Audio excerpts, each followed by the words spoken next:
Après le crash du Boeing 737 de Kenya Airways dans la mangrove de Mbangapongo près de Douala, les opérations d'évacuation des corps se poursuivent. Une quarantaine de corps ont déjà été sortis de la boue.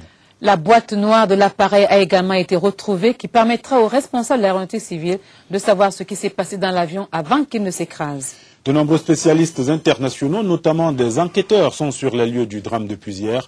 On s'attend à une accélération des opérations. Reportage à Douala, Bertombala.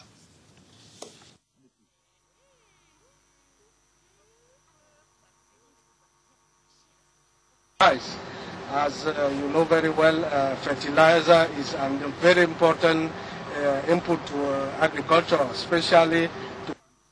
C'est quand le soleil s'est couché en Mbangapongo ce mardi que les équipes de secours commençaient le déménagement après une dure journée de labeur.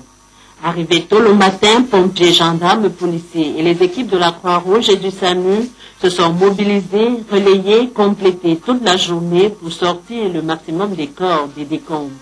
Les pompiers et les gendarmes en première ligne ont fouillé et retourné les débris et la boue à l'aide de pelles, machettes et de scies.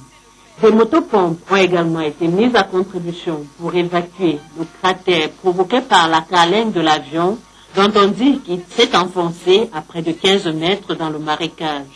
Hier déjà, ces motopompes avaient été utilisées, mais la montée de la marée n'a pas permis l'épuisement du marécage. Également sur le site, la Croix-Rouge se déploie pour acheminer les corps vers la tente d'identification où le SAMU prend le relais. La journée, si on peut dire qu'elle s'est bien passée, mais elle a été éprouvante parce que c'est un travail quand même assez difficile. Donc, comme d'habitude, nous sommes là, notre équipe médicale, nous sommes 50 personnes. Donc, nous avons identifié les corps, les restes, parce que, comme je vous disais la dernière fois, nous sommes appuyés par nos médecins experts, nos pathologistes, donc qui nous permettent d'identifier les restes de corps. À la fin de cette deuxième journée de recherche, une trentaine d'autres corps ont été retrouvés, ainsi que des passeports, photos et autres objets appartenant aux victimes.